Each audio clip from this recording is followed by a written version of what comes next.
vai comentar com a gente esses dados e serviços é a Cláudia Moreno, que é economista do C6 Bank, que já está aqui comigo. Cláudia, muito bom dia para você, minha querida. Bom dia, Débora. Cláudia, eu estou tentando aqui ler rapidamente algumas das informações mais importantes dessa pesquisa aqui de serviços, mas eu acho que um dos recados aqui que o mercado estava aguardando muito era se a gente ia manter esse ritmo de deflação, né, de queda, ou se esse cenário poderia mudar. Na mediana era esperado uma queda de 0,2%. Vem nulo, vem 0 a 0. É preocupante, né, não ter cumprido exatamente aquilo que o mercado estava esperando? Qual que é o impacto que isso pode trazer nesse momento, principalmente na condução de política monetária?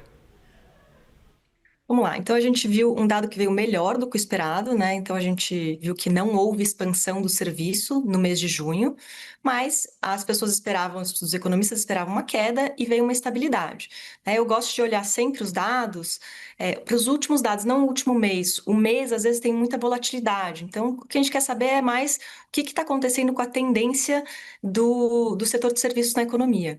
Quando a gente olha os últimos 3 meses, o último trimestre, né? Esse dado teve o fechamento do mês de junho, né? Então, agora a gente tem os dados de maio a junho contra o primeiro trimestre, e o que eu vejo é que houve uma alta de 0,4 nesse período, né? O que quer dizer que o setor de serviços segue crescendo e segue resiliente, né? Como você mencionou. Então, as pessoas olham, os economistas olham para esses dados que estão saindo agora do mês de junho. Amanhã a gente tem a PMC que vai sair também. Semana passada a gente teve a produção industrial, né? A PMC é do varejo. E eles tentam montar um pouco o quebra-cabeça de como que vai ser o PIB do segundo TRI, né? O que o Banco Central quer saber é como é que está vindo a atividade, né? E o que a gente está vendo, né? A gente está vendo que a nossa projeção para o PIB é que ele continue crescendo no segundo semestre, né? Então, a gente hoje tem uma expectativa aí de uma alta de 0,7, tá? Para o PIB trimestre contra trimestre, né? E aí você me pergunta o que isso quer dizer, né? Tem muita gente que fala, o primeiro TRI foi muito forte, a gente teve uma expansão forte no primeiro trimestre, e o segundo está desacelerando um pouquinho. Eu acho mais interessante olhar para o dado em relação ao ano passado, porque esse dado trimestre contra trimestre, às vezes tem um pouco de volatilidade do PIB, tá? A gente tem tido primeiros trimestres muito fortes, depois você desacelera, talvez tenha algum resíduo ali de sazonalidade desse dado que a gente não esteja conseguindo limpar. Então, o que eu quero dizer? Eu quero dizer que o que a gente está vendo na economia, né? A gente está vendo uma desaceleração da economia. O Banco Central elevou a Selic, né? Agora está caindo um pouquinho, mas a gente ainda está com um patamar elevado de Selic, um patamar alto que a gente considera restritivo para a economia, no sentido de que ela deve desacelerar a economia. E o que a gente está vendo nos dados é que essa desaceleração ela está acontecendo, né? Se a gente olhar para o PIB de 2025, a gente cresceu um pouco mais de 2%. Para 2024, a gente cresceu ali perto de 3%. Então, a gente está vendo uma desaceleração. Quando a gente olha para os dados ano contra ano, né, que seria equivalente a essa métrica aí do PIB anual, a gente vê que a gente espera que a economia cresça perto ali de 2% nesse segundo trimestre.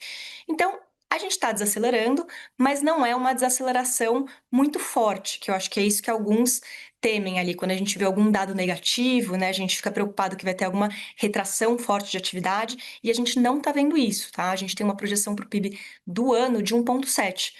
Então, sim, a gente está desacelerando daqueles 3% que a gente estava lá em 2024, ano passado cresceu um pouco mais de 2%, esse ano a gente espera que cresça perto de 1,7%. Então, de fato, a economia está desacelerando, mas é uma desaceleração gradual, não é nada muito intenso. Até agora, o que a gente vê dos dados de atividade é isso, Débora.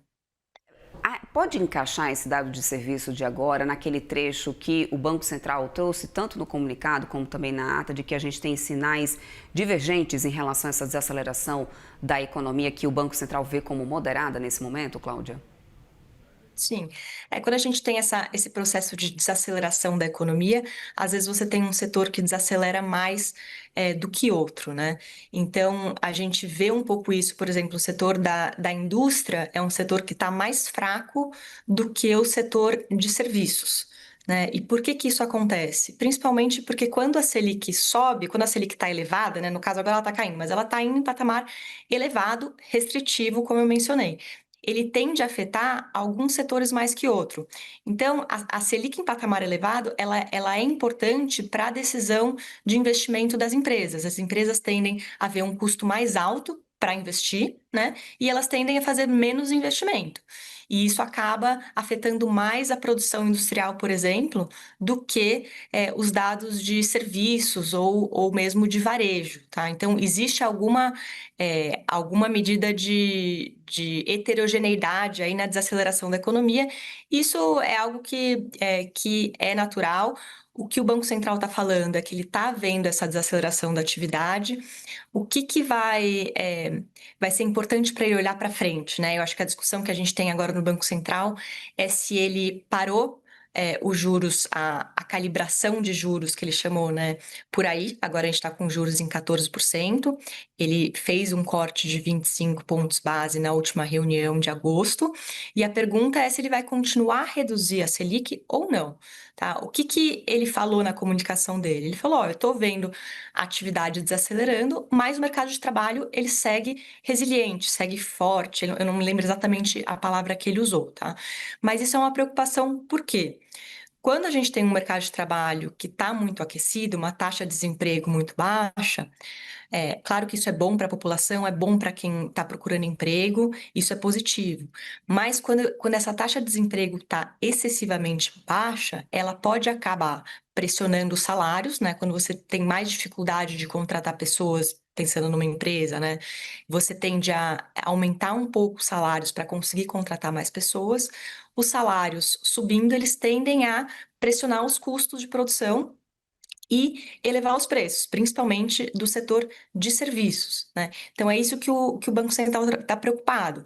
A gente está vendo uma desaceleração na atividade, sim, mas a gente precisa ver também algum afrouxamento aí do mercado de trabalho para que esses preços de salários e, consequentemente, de serviços não continuem subindo muito. E o que que a gente tem até hoje, né? Hoje a gente teve a divulgação do IPCA, né, que saiu essa semana também. A gente vê que os preços de serviços eles estão rodando relativamente alto, em torno de 6%, 5, 6%, tá? É um patamar elevado, bem acima da meta de 3%. Tá? Então, é isso que o Banco Central vai ficar de olho, né? Nos dados de mercado de trabalho, nos dados de atividade e nos dados principalmente de inflação, para decidir se é prudente reduzir mais a Selic, né? Ou não. E aí ele sempre está mirando para a inflação lá na frente. Ele quer ver a inflação chegar perto da meta, perto dos 3%. E hoje ela está em 4,4%, né? Que ainda é uma inflação elevada. Pois é, mas aí, Cláudia, a gente sabe que a desinflação tem um custo, obviamente, né? E a gente até que se chegue nessa desinflação, a gente tem a economia que vem ali sofrendo, para alguns setores esse sofrimento tem sido um pouco maior.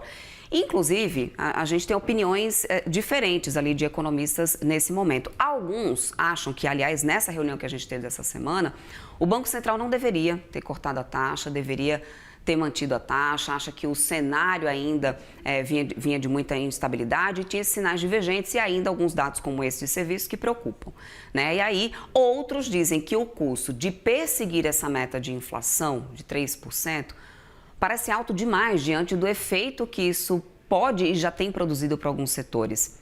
Minha pergunta é, vale a pena esse sacrifício para alcançar a meta? Uhum. O mandato do Banco Central, ele é claro, né? O Banco Central ele não pode escolher o que ele faz. Ele tem um mandato e a primeira coisa que ele precisa se preocupar é com a estabilidade de preços. Então, ele está lá com esse foco para isso, né? E aí você está questionando se isso se vale a pena, né, esse custo, porque realmente tende a ter um custo na economia. O que que eu diria para você? Eu acho que assim a gente está vendo uma Selic bastante elevada, tá? Que está tendendo a desacelerar a economia. O que está acontecendo de outro lado? Então, de um lado, o Banco Central ele está colocando um pé no freio, né? Tentando desacelerar a economia para frear a inflação. De outro lado, a gente tem alguns gastos do governo que estão continuando a subir, né? e outros tipos de estímulo que estão sendo dados para a economia, principalmente ligados a crédito, que fazem com que a economia volte a acelerar, né? Então, o que que a gente tem nesse momento? A gente tem um Banco Central que tenta frear a economia, só que algumas medidas estão sendo feitas que acabam por estimular a economia, né?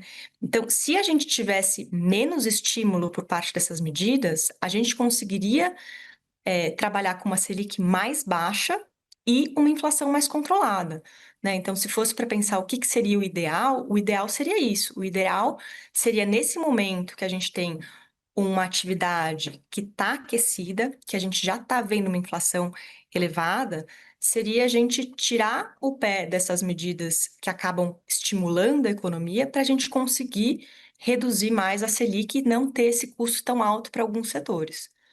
Perfeito, quero muito agradecer, Cláudia Moreno. Obrigada, então, minha querida economista do C6 Bank. Bem-vinda sempre por aqui. Boa semana para você, até uma Obrigada, próxima. Débora.